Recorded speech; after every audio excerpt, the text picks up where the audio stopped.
네, 오늘 드디어 요한계시록 강의 설교를 시작하고자 합니다. 오늘 첫 번째 시간으로서 예수 그리스도의 계시라는 제목으로 말씀을 드리겠습니다. 이런 말씀이 있어요. 성경이 66권 있는데 똑같이 성령의 영감으로 적혀졌지만 똑같이 중요한 것은 아닙니다라는 말이 있어요. 그죠? 그래서 성경이 영어로는 equally inspired but not equally important. 네, 그런 말이 있어요. 그 중요함의 의미. 물론 성경이 다 중요하죠. 다 중요한데 66권이 그렇지만 하나님의 그 구원 역사의 관점에서 봤을 때 무엇이 더 중요할까라는 그런 관점에서 말씀드리는 거죠. 구원 역사, 우리가 다른 말로는 또는 구속사적 그런 관점이다. redemptive historical 그런 퍼스펙티브에서 어느 그 책이 더 중요할까? 여러분 이런 거 생각해 보셨어요? 성경책에서 나는 이 책이 가장 중요할 것 같아. 아니면 가장 그 말씀의 의미가 깊은 것 같아. 뭐 이렇게 생각해 보실 수 있지 않았겠습니까? 그죠? 자, 창세기로 성경을 시작합니다. 그죠? 그 다음에 구약에 또한 예언서가 있고요. 그리고 복음서가 있습니다. 그리고 서신서들이 있고, 그죠? 마지막에 오늘 저희가 시작하는 이 요한계시록이 있지 않습니까? 자, 그런데 창세기는 바로 시작을 알리는 책이고, 그죠? 예수님께서 오셔서 드디어 이제 복음에 대해서 복음을 선포하시고, 그래서 4명의 저자가 쓴 사복음서가 있죠. 그리고 서신서는 우리 신약 성경에 21권이 있어요. 21권이 있고, 그리고 마지막 이 계시록, 마지막 때 또는 기간이라고 할 수도 있고요. 또는 한 마지막 시대라고 할 수도 있고요. 바로 하나님의 그 구원 역사에 있어서. 자, 그런데 창세기도 한 권이고 또한 요한계시록도 한 권이죠. 참 제가 말씀드린 이 창세기, 복음서, 서신서, 요한계시록들이 특별히 중요한 책이겠지만 성경에서 다 중요한 책들 중에서 특별히 중요한 책이지 않겠습니까? 그죠? 시작과 끝을 또한 알려주는. 그리고 서신서도 참 중요하죠. 그리스도의 삶에 대해서. 하지만 21권 있는데 이 창세기는 딱 한 권, 그리고 요한계시록도 지금 딱 한 권. 똑같이 중요하지만 바로 이 요한계시록이 이 성경에서 차지하는 중요성, 그리고 그리스도인들의 삶에 끼치는 그 영향은 상당히 큰 것입니다. 그죠? 자, 또 시대적으로 우리가 봤을 때 이 계시록은 1세기 때 세워지지 않습니까? 1세기 후반에. 그리고 지금이 몇 세기예요? 21세기죠. 2000년의 시간이 있지 않습니다. 그리고 앞으로 예수님 다시 오실 때까지 몇 년이 남은지 우리는 알 수 없죠. 그러니까 2000년 플러스 그 긴 시간에 대한 기록입니다. 그죠? 창세기는 한 몇천 년쯤 커버할까요? 예전에 우리 성경부터 말씀드린 적이 있는 것 같은데요. 인류의 역사를 우리가 한 7000년쯤으로 대충 봤을 때 바로 아담으로 시작해서 아브라함과 요셉까지 창세기는 다루고 있습니다. 그죠? 그들의 인생까지. 그래서 약 한 길게 잡아서 한 3000년 정도로 볼 수 있어요. BC 한 2000년까지. 자, 그 다음에 BC 한 1500년경에 모세가 모세오경을 적기 시작하죠. 바로 이 성경이 기록되는 시간입니다. 그리고 요한계시록까지, 그죠? 한 1500년 정도 1600년. 한 1500년 정도 이 성경이 66권이 다 기록이 됩니다. 그렇듯이 창세기는 그 한 권이 그 긴 시간을 이렇게 다루고 있고요. 똑같이 요한계시록도 바로 이 신약 성도, 그리고 앞으로 그 미래에 예수님 다시 오실 그 종말 때까지 2000년 또는 3000년, 모르죠, 정확하게는. 아직 안 왔으니까, 그 때가. 그렇지만 그 긴 시간을 다루고 있는, 커버하고 있는 그런 책이다라는 것이죠. 우리가 성경을 볼 때 이 66권이 그래서 전 인류의 역사를 커버하는 그런 책인데, 그 시간적으로 창세기와 요한계시록이 커버하는 시간이 그렇게 광범위합니다. 자, 그래서 계시록을 해석할 때 많은 어려운 점이 있습니다. 그죠? 왜 요한계시록이 어렵습니까? 그 안에 너무나 많은 그 심볼이라 그러죠. 상징들이 있거든요. 그리고 많은 상징들을 사용해서 이 계시록을 기록해놨기 때문에 상당히 우리가 이해하기가 참 사실 힘듭니다. 그런데 이것이 참 중요한 성경책이기 때문에 우리가 잘 이해해야 될 필요와 의무가 있거든요. 자, 그래서 이 계시록을 문자적으로 우리가 봐야 되느냐, 아니면 상징적으로 봐야 되느냐, 그런 이슈가 있습니다. 예를 들어서 계시록 13장에 보면 짐승의 표라는 게 나와요. 차차 앞으로 우리가 봐나가겠지만 계시록을 한 예를 우리가 들자면은 그 짐승의 표라는 게 있어요. 그래서 영어로는 이것을 The Mark of the Beast라고 하는데요. 그래서 이 짐승의 표를 여러 가지로 해석을 했습니다. 이것을 문자적으로 받아들여서 이것이 무엇인가. 그래서 바코드가 처음 나왔을 때, 이거는 짐승의 표는 바로 우리 피부에 이렇게 찍어놓는 바코드일 것이다. 이렇게 사람들이 생각을 했었고요. 그 다음 기술이 발달되어서 이제 마이크로칩이라는 것이 나왔지 않습니까? 그래서 이것을 피부 밑에 이식해서 넣는 베리칩이다라고까지 이제 이렇게 추측을 했었는데요. 이것은 성경을 문자적으로 해석할 때 생기는 오류들이에요. 그래서 이것들은 다 아닙니다. 성경에서 말하는 의미가 아니에요. 아니고 또한 여러분 잘 아시는 그 666이라는 게 있죠. 666이 무엇일까? 666이라는 것. 그래서 사람들이 이것을 해석하기를 바로 666은 네로 황제, 로마 시대 때는 네로 황제의 네로 황제를 가리키는 것이고, 그 네로 황제의 그 이름을 히브리어 숫자로 이렇게 카운트하면 666이 된대요. 그리고 또한 로마 제국이 또한 666이다. 왜냐하면 로마 제국을 헬라어로 그 숫자로 카운트하면 또한 666이 돼요. 그런데 다 아니었죠. 그래서 마지막에 또 그 짐승의 표 중에 하나인 그 표시로 666을 중세 때는 또한 중세 교황권이다라고 또 얘기를 했을 거예요. 그렇다면 이 짐승의 표 또는 여러 짐승들이 많이 나오는데요. 그 표를 주는 그 짐승은 무엇을 의미할까요? 이것을 우리가 문자적으로 해석하면 안 되는 이유가 거기 있는 것이에요. 이것은 바로 상징적인 의미를 갖고 있어요.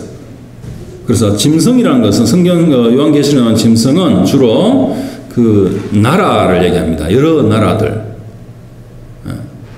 여러 오고 가는 나라들, 제국들을 또한 얘기하고요. 물론 이것은 나중에 제가 말씀드리겠지만 다음 시간에 그 다니엘서에 나오는 여러 그 나라들. 그래서 그 느부갓네살 왕이 꿨던 그 꿈을 해석하잖아요, 다니엘이. 그래서 검은 동 그리고 철 나옵니다. 그 스태츄 큰 상에. 그래서 그 순서대로 바벨론 왕국가, 그리고 그 다음 무엇입니까? 페르시아 또한 그 제국이죠. 페르시아, 그 다음에 그리스, 알렉산더 대왕으로 시작한 그리스 또 있었고, 그 다음에 마지막 철의 왕국이 바로 로마이거든요. 로마. 자, 그것이 역사적으로 그것은 다 증명이 되었죠. 이 성경에서 말하는 계시록의 짐승이라는 것은, 그리고 앞으로 올 그런 짐승은 바로 이 세상을 가리키는데요. 그 세상 안에서 말하는 시스템을 가리킵니다. 그래서 영어로는 월드 시스템. 이 시스템은 바로 정치적 시스템, 경제적 시스템, 그리고 종교적 시스템. 이 모든 걸 다 합해서 우리가 성경에서는 세상이라고 그러죠. 그 세상의 시스템을 바로 짐승이라고 표현하는 것이에요. 그럼 짐승의 표가 무엇이겠습니까? 뭐 바코드나 아니면 베리칩이나 아니면 뭐 다른 뭐 적그리스도가 이렇게 뭐 우리 표에 막 이마에 뭐 주홍 글씨처럼 막 낙인을 불로 막 이렇게 하잖아요. 그런 마크 표가 아니라는 것이죠. 바로 그 표라는 것은 이 세상에 속한 것들을 가리키는 그 세상의 시스템이 갖고 있는 그 사상들과 가치관, 이것들을 표라고 하는 것이에요. 그래서 아주 그 고대 때나 우상 숭배가 엄청 성행했던 그 고대 때 있지 않습니까? 여러 그런 신들, 우상의 모습으로 또는 중세 때나 또는 현대에 항상 이 하나님을 대적하는 그러한 존재들, 그것이 다른 신들 또는 우상이라고 할 수 있는 거죠. 자, 그러한 우상들, 시대를 넘어서서 항상 존재하는 그런 우상들이 있는데, 그 우상을 숭배하는 그 안에 공통점은 무엇이냐면요, 시대를 넘어서 그 공통점은 항상 풍요와 쾌락입니다. 풍요는 항상 돈과 관련이 돼요. 재물과 관련이 되고 소유와 관련이 됩니다. 그리고 우상 숭배 안에서 쾌락이란 것은 건강한 가정을 넘어선 여러 가지 그 음행들을 가리키는 것이에요. 음행과 그런 음욕과.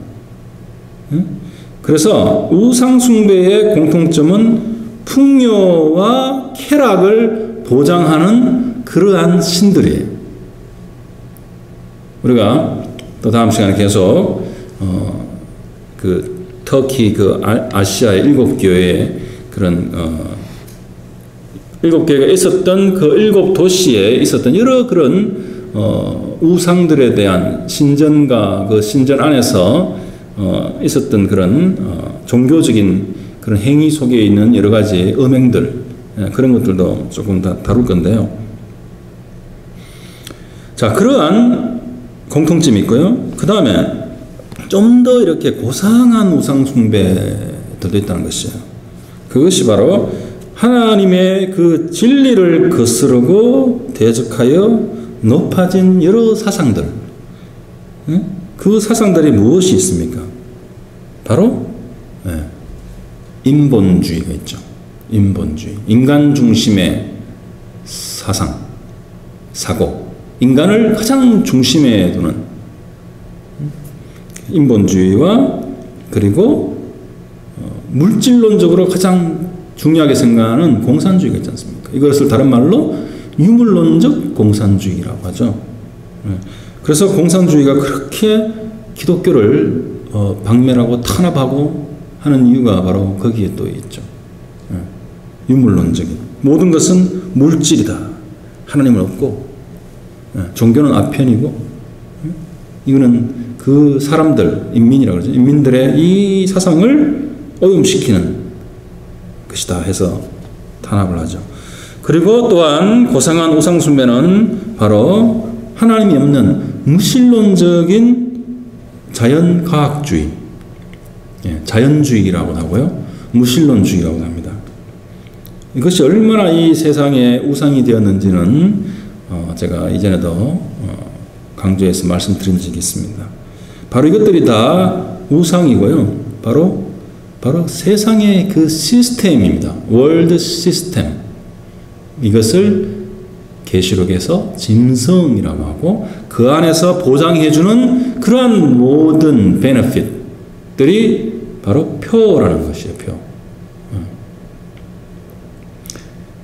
자, 그래서 이것은 그렇기 때문에 종말에 받는 것이 아니라 현재의 이 세상의 시스템에서 우리가 취할 수 있는 그러한 마크, 표시라는 것입니다.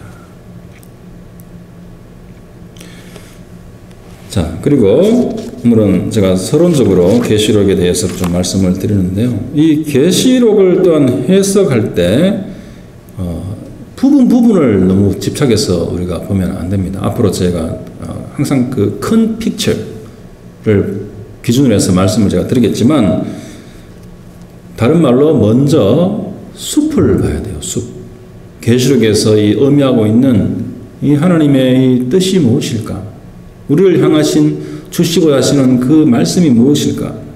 바로 그 숲을 봐야 되지 그 하나 나무를 보면 안 됩니다. 나무의 의미는 큰 숲 안에서 우리가 해석을 해야 되는 것이죠. 자, 그래서 여러분들이 이것을 기억해 두시면 참 좋은 것은 계시록의 어떤 그 해석 방법 중에서 상반되는 두 가지가 있는데요. 상당히 오랫동안 이런 어떤 그 해석 방법을 취했어요. 뭐냐면은 꼭 상징적으로 해석해야 될 경우를 제외하고는 모두 문자적으로 해석해야 된다 라는 그런 조류가 상당히 강했습니다. 네. 그래서 아주 좀 이따 말씀드리겠지만 그런 문자적으로 해석을 해서 많은 폐해들이 많이 생겼었어요. 그래서 20세기 후반부터 해서는 이것이 이렇게 다른 조류가 있는데요. 꼭 문자적으로 해석해야 될 경우를 제외하고는 모두 상징적으로 해석해야 된다라는 것이에요. 계시록은. 그래서 정통 그 개혁주의 신학자들의 입장은 바로 이 두 번째 것이에요. 그리고 저도 이것을 이러한 방향을 따릅니다. 여기서 상징적이라는 말 있죠. 상당히 중요한 의미를 갖는 상징들이죠. 왜냐하면 제가 앞에 이 계시록이 상당히 중요한 책이다라고 말씀을 드렸는데 그 모든 상징들은 사실 중요한 영적인 의미를 갖고 있기 때문에 중요한 것이에요. 그래서 그렇기 때문에 그 영적 의미를 우리가 아는 것이 중요한 것이 아니라 알고 적용하는 것이 더 정말 중요한 것입니다. 그렇기 때문에 이 말씀을 주신 거예요. 이 신약 백성들, 특히 이 초대 교회에 고난받는 성도들, 교회들에게 주신 것입니다. 제가 해석상의 어떤 그런 관점들을 짧게 빨리 한 가지 더 말씀드리겠는데요. 이건 알고 계시면 참 유익한 거기 때문에 네 가지 파가 있어요. 과거파가 있고 역사파가 있고 미래파가 있고 그리고 이상주의파가 있습니다. 이게 무슨 말씀이냐면은 과거파는 이 요한계시록은 당대의 그 그리스도인들을 위해서만 주어진 것이다라고 해석하는 것이, 적용하는 것이. 그래서 그 당시에 종말은 AD 70년에 일어났던 그 로마의 어떤 침략으로 해서 예루살렘이 완전히 패망하는 그런 것을 포함해서 그 당대의 어떤 그런 사건들과 그리스도인의 삶의 핍박과 박해에 적용해서 보는 관점이고요. 모든 그런 예언들과 이런 것들을. 역사파라는 것은 이 요한계시록을 이 신약시대 전체로 보는데요. 이것을 역사적으로, 그러니까 세계사에 일어난 역사적 사건들과 연결해서 해석하는 것이에요. 문제는 무엇이냐면 이것을 너무나 무리하게 깨맞추는 그러한 일이 났다는 것이에요. 그래서 예를 들어서 2차 대전이 일어났을 때 그 히틀러가 이렇게 했잖아요. 그 히틀러를 적그리스도로 또한 이렇게 해석하고 바라보는가. 근데 아니었죠. 그래서 그 다음에 이 역사적인 관점에서는 이 파들은 또 사담 후세인이 일어났을 때 후세인이 이 중동 대전을 일으켜서 세계 대전을 일으켜서 이것이 이제 또 마지막 때가 오고 그 적그리스도다 이렇게 표현하는 역사파들.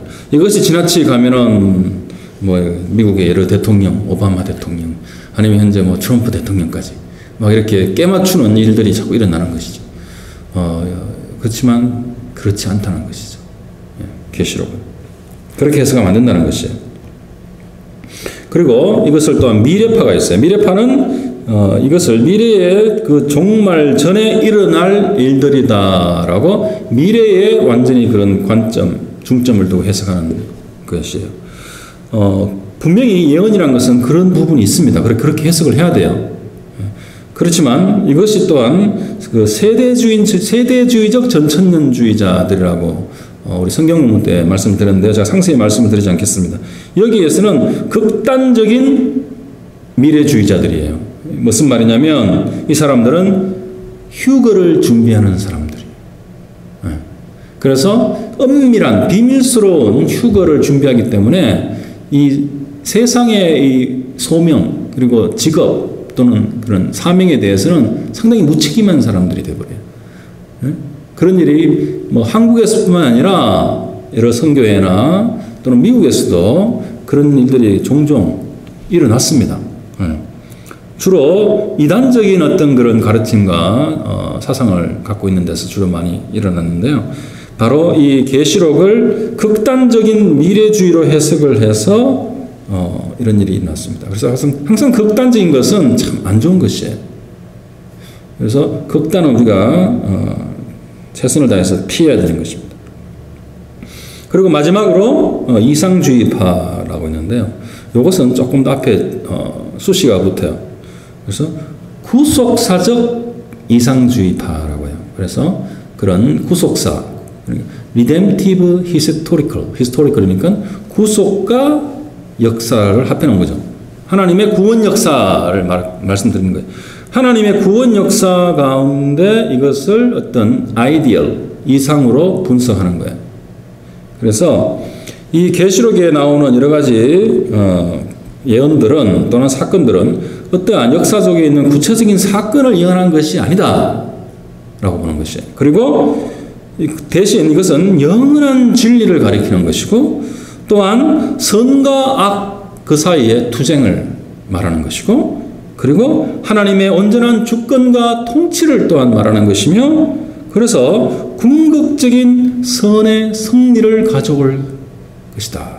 그렇게 바라보는 영적인 어떤 그런 승리, 하나님의 승리, 그것을 구속자적 이상주의파라고 합니다. 자, 그런데 제가 20세기 후반에 주로 그러한 문자적으로 보지 않고 상징적으로 보는 그 어떤 신학자들과 개혁주의적인 어떤 주류가 있다고 했지 않습니까?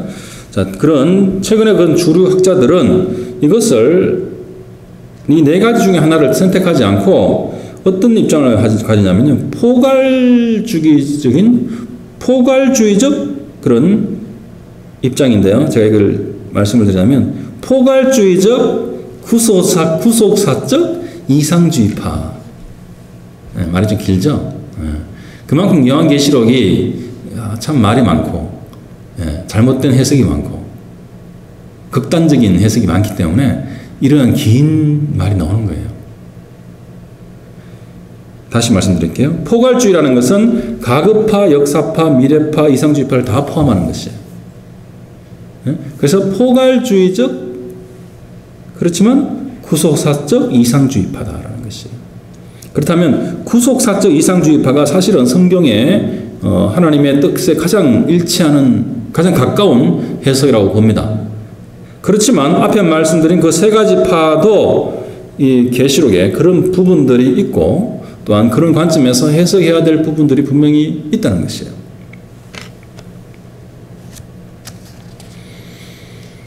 네. 자, 우리가 뭐 다음 시간부터 하나씩 또 챕터별로 말씀드리겠지만, 그런 아까 말씀드린 그 다니엘서에 나오는 다니엘서 2장과 7장에 나오는 그런 여러 가지 예언들이 역사적으로 이미 벌써 증명이 되었고요, 그죠? 그리고 당대 기독교인들이 또한 7 교회에 대한 또 예수님의 그 말씀 있지 않습니까? 그 다음 장에 나오는 자, 그러한 말씀들, 이건 또 과거파적으로 볼 수 있는 것이 있는 거죠. 그리고 종말과 이런 것은 분명히 우리가 또한 미래파적으로 봐야 되고, 그 가운데 일어나는 모든 일들, 여러 가지 짐승들과 여러 가지 그런 음녀와 또는 그런 나팔과, 그죠? 7인과 이러한 여러 가지 이제 성경에 나오는, 계시록에 나오는 그런 비유들은 우리가 바로 구소삭적 이상주의파적으로 봐야 된다는 그런 말씀입니다. 자, 이것이 계시록을 해석하는 데 있어서 가장 올바른 어프로치다라고 확신할 수 있습니다. 자, 그리고 분명히 이 계시록은 이 신약교회 전체, 우리 현대 그리스도인의 모두에게 삶에 적용되는 그러한 것이죠. 자, 그리고 마지막 한 가지 또 유익한 어떤 그런 것은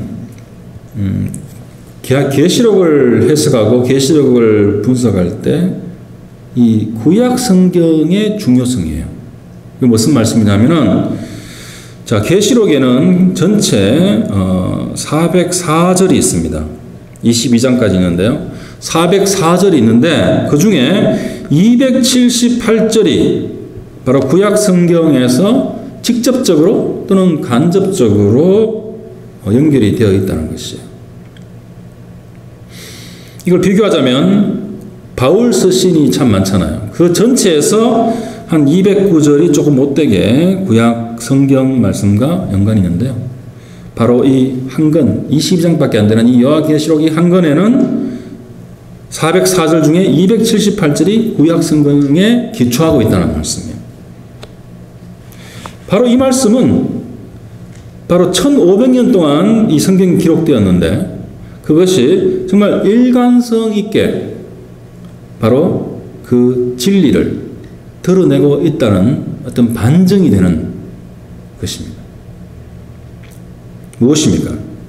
바로 창세기부터 이 계시록까지 바로 구원자 메시아가 오실 그 약속, 그리고 오셔서 겪었던 메시아의 그 고난, 그리고 그것을 통한 인간의 구원, 그리고 영원한 승리, 그리스도인의 영원한 승리까지, 바로 그 진리를 1500년에 걸쳐서 구약 성경 그 모든 것들이 바로 이 계시록에 온전히 담겨 있고 그것의 성취가 또한 요한계시록이라는 것이에요.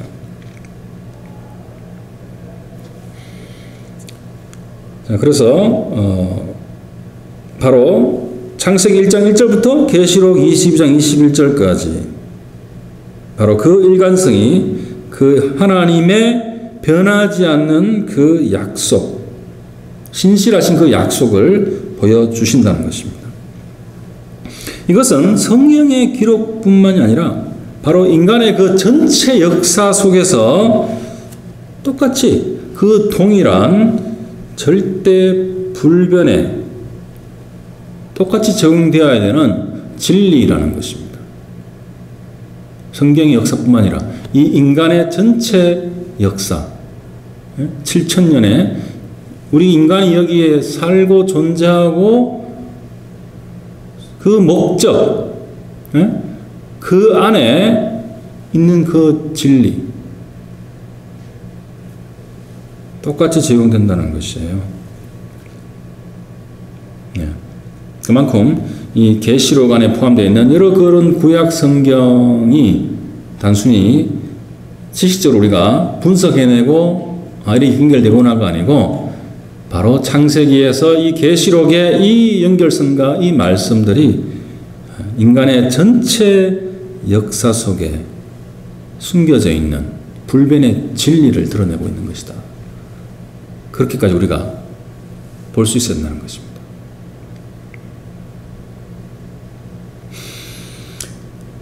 바로 창세기 1장 태초에 하나님이 천지를 창조하시니라부터 해서 요한계시록 22장 20절 내가 진실로 속히 오리라 하시거늘 아멘 주 예수여 오시옵소서. 바로 이것을 아멘 마라나타 주 예수여 오시옵소서. 끝까지 시작과 끝, 바로 인류 역사의 시작과 끝을 알리는 그런 진리의 말씀이다라는 것입니다. 자, 그래서 이제 요한계시록 1장 1절은 이제 이렇게 시작합니다. 오늘 우리 본문 말씀 읽으셨지만 바로 예수 그리스도의 계시라, 바로 그렇게 시작합니다. 계시란 것은 무엇입니까? 영어로는 revelation이죠. 자, revelation은 바로 감춰진 것 또는 비밀, 이것을 드러내어서 보여주는 것이에요. 리빌 하는 거죠. 바로 하나님의 비밀, 하나님이 숨겨둔 그 진리, 그것을 드러내어서 보여주는 것이다. 그렇기 때문에 3절에 보면 요한은 자신을 예언자, 이 예언을 전하는 예언자로 자신을 소개합니다. 바로 프라펫이라는 것이죠. 그리고 이 계시는 바로 하나님께서 그리스도에게 주셨고, 그리고 뭐라고 되어 있습니까? 반드시 될 일, 반드시 될 일이다, 그렇게 되어 있죠. 반드시 일어날 일, 1절에 그 일을 또한 또 속히 될 일을 보이시려고 천사를 통해서 그 종 요한에게 보내어 지시하신 것이다 라고 말씀하셨어요. 하나님께서 예수 그리스도에게 주시고 그 예수 그리스도께서 천사를 보내어서 바로 이 요한에게 주신 것이다 라고 되어 있어요. 중요한 것은 무엇입니까? 여기서 우리가 놓치지 말아야 될 것은 반드시 될 일이라는 것이에요. 예언에서 뭐 맞으면 좋고 아니면 그만이 아닌 것이라, 이것은 반드시 될 일이기 때문에 우리가 그것에 우리의 소망을 두고 우리가 그리스도인으로서 이 땅 위에서 굳건히 살아가야 한다는 것이에요. 반드시 될 일이다. 1절에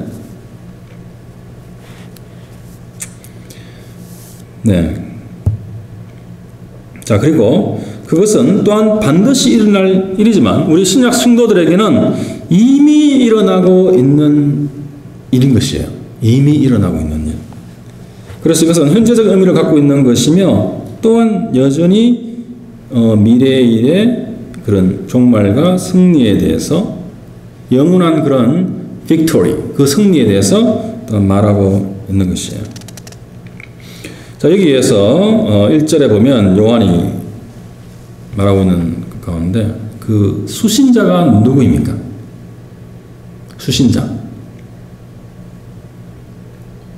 수신자가 바로 종들에게라고 되어 있죠. 그 종들에게 보이시려고 라고 되어 있습니다. servant라고 되어 있는데요. 이 헬라어 원어로는 둘로스예요. 둘로스는 무엇입니까? 바로 계약된 자. 그러니까 우리 말로 하자면은 그 당시에는 물론 다른 계약이었지만 노예 문서 계약으로 된 본드 서번트를 말해요. 물론 그 계약이 끝나면 또 자유로운 몸이 될 수 있었던 그런 노예들을 가리키는데요. 그런 본드 서번트, 그 사람들이 바로 여기에서 말하는 종들에게라는 것이죠. 서번트, 종들. 네?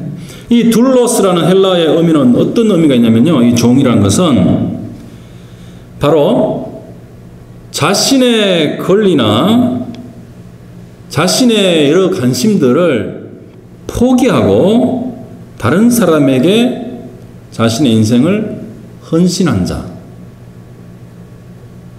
바로 이 둘로스, 종들이에요. 여기에서 말은 다른 사람을 우리가 그리스도로 치환해서 이해하면 됩니다. 제가 다시 말씀을 드릴게요. 이 종들은 누구냐면 자신의 권리나 자신의 여러 관심들을 포기하고 바로 그리스도에게 헌신한 자, 그 사람들이 둘로스, 그 종들에게 라는 것이에요. 그리고 자기가 똑같은 그 종인 이 요한이, 그 요한에게 천사들로 인해서 이것을 알게 하신 것이다. 그게 바로 이 계시록이다라는 말씀입니다. 그러한 종들이 이 계시록의 수신자들이라는 것이에요. 그러면 둘로스가 아니면은 이 계시록의 수신자가 아니라는 것이죠.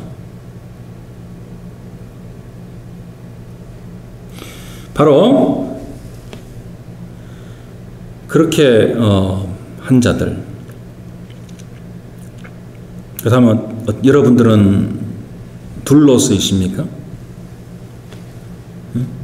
그리스도께 헌신된 자들이십니까? 그래서 바로 이 계시록의 이 편지를 받을 그 수신자들이십니까? 바로 현대교회의 많은 사람들이 나는 예수님 믿어, 그렇게 단순히 믿는 자들이 아니라는 것이에요. 이 요한계시록 1장 1절을 봐도 그 이 수신자는 바로 자기의 권리를 또한 관심을 포기한 자들이에요. 그래서 그 본드 서번트가 되기로 작정한 자들, 결단한 자들, 그래서 거기에 따라서 살아가고 있는 자들, 그 사람들만이 바로 이 계시록의 수신자며 그리고 수혜자가 될 수 있다는 것이에요. 수혜자. 그 베네핏을 최종적으로 받을 수 있는 수혜자가 될 수 있다는 것입니다. 자, 왜? 그 이유가 무엇일까요? 그것은 바로 이 계시록에서 말하고 있는 것처럼 바로 이 세상의 그 안락과 쾌락, 바로 아까 전에 그 우상 숭배의 대표적인 모습이라고 했죠. 이 세상의 안락과 쾌락이 바로 영원한 세상에서, 바로 그 천국에서, 그 하나님의 나라에서 누리는 영원한 안락과 기쁨에 비길 수 없다는 것을 알았기 때문에 자발적으로 그 둘로스가 되는 것이에요. 자, 그리고 그 영원한 오는 세상, 새하늘과 새 땅, 그 천국적인 헤븐리 라이프 뿐만 아니라 이 현재의 삶 속에서도 바로 그 가치와 그 영원함을 향해 가는 그 과정인 우리의 인생, 전이, 여행이라고도 하죠. 바로 이 인생 가운데, 바로 그 여정 가운데, 바로 그 목표를 갖고서, 거기에 가고자 하는 목표를 갖고서 현재의 삶 속에 진정한 자유와 또한 진정한 사랑과 또한 진정한 희생과 또한 진정한 그 인생의 아름다움인 바로 그 거룩함이란 것, 그것을 배워나가는 것, 바로 그 목표를 가지고 있기 때문에 우리가 이 세상으로부터 자유로워져서 내가 내 인생이라는 그 나그네 길 속에서, 그 과정, 프로세스 속에서 그 가치를, 자유와 사랑과 희생과 아름다움과 거룩이라는 그것을 지금 배워가는 그것이 바로 이 세상의 것들과 비교할 수 없이 더 너무나 고상하고 너무나 좋은 그런 더 가치 있다는 것을 알기 때문에, 그렇기 때문에 우리가 자발적인 둘로스가 되는 것이에요. 그렇게 된 사람들에게 바로 이 계시록이 주어진 것입니다.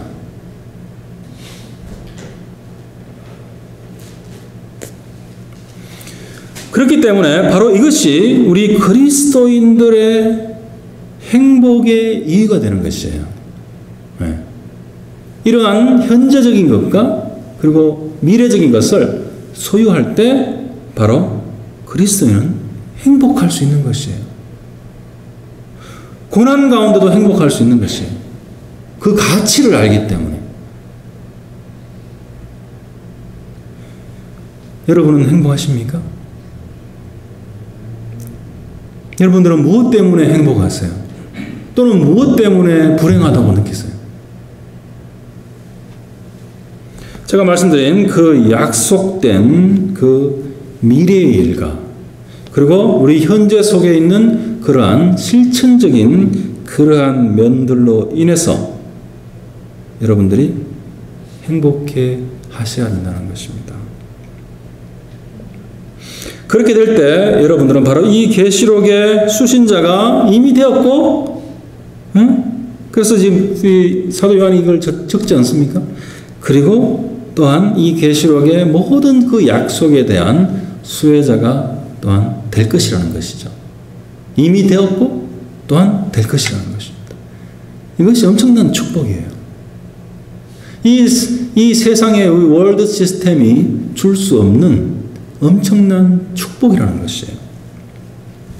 그래서 오늘 말씀 3절에 보면 요한 사도가 이렇게 얘기하죠. 이 예언의 말씀을 읽는 자와 듣는 자와 그 가운데 기록한 것을 지키는 자는 복이 있나니 때가 가까움이라. 뭐라고 했어요? 이 예언을 읽는 자, 우린 다 읽을 수 있죠.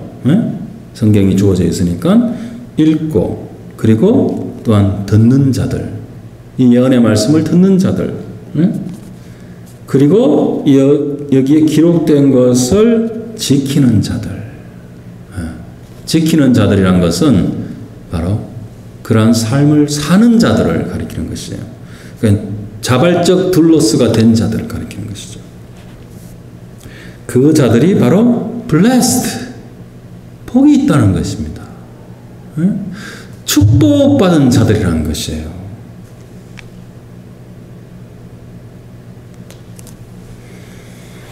자, 마지막으로 제가 계시록에 담긴 이 말씀들의 목적을 정리해서 말씀드리고 말씀을 마무리하도록 하겠습니다. 짧게 4가지로 말씀드리겠는데요. 첫 번째는 이거 계시록은 미래에 대한 지식을 찾고자 하는 것이 아니라 바로 이 예언의 말씀을 통해서 그 미래적 그 heavenly goal, 천국 그 목표를 갖고서 현재적 삶을 신실하게 살아가도록 돕는 것, 하는 것이란 것이에요. 그래서 그 축복된 삶을 이 세상에서 살도록 하는 책이라는 것이에요. heavenly goal 가지고. 자, 그리고 두 번째는 성도들을 하여금 이 세상의 시스템, 그것에 따르는 삶으로부터 결별하고 세상을 떠날 수는 없죠. 세상 안에서 우리의 하트와 마인드가 그 우상 숭배에 끌려가지 않는 것이에요. 하나님이 아니면 바로 그 우상입니다. 그죠? 또 만몬과 하나님을 동시에 섬길 수 없느니라. 이 만몬도 사실은 세상을 가리키는 거죠. 세상의 그 시스템. 그래서 그 삶에서 결별하고 바로 그리스도께 대한 헌신을 우리가 지켜나가고, 그리고 현실의 삶 속에서, 고난 속에서 또한 그것을 그 헌신된 마음으로 우리가 견뎌나갈 수 있도록 하는 두 가지를 주는 것이에요. 무엇입니까? 하나는 격려와 또 다른 하나는 경고입니다. 계시록의 목적은 격려만 하는 것이 아니라 경고도 동시에 하는 것입니다.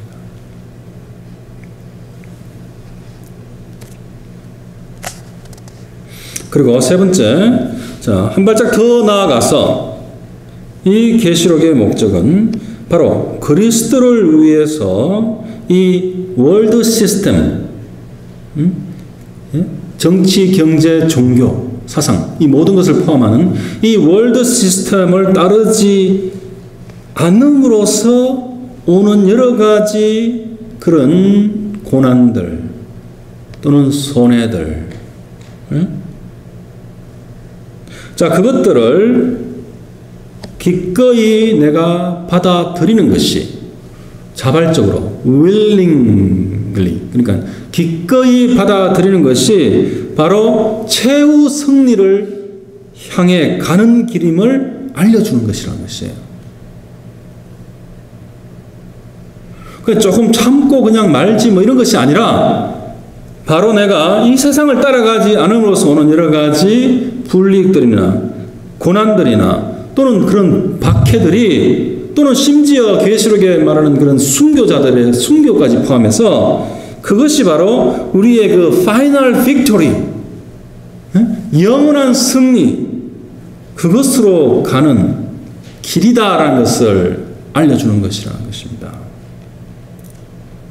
바로 예수님의 그 십자가 상의 그 죽음이 결국 사단에 대한 승리로 확정되었듯이 바로 그리스도인들에게는 이 현재적인 그런 고난을 기쁘게 감내하는 것이 바로 우리들에게 있어서 그 어둠의 세력들에 대한 그 영원한 승리를 갖게 되는 확정이 된다는 것이에요.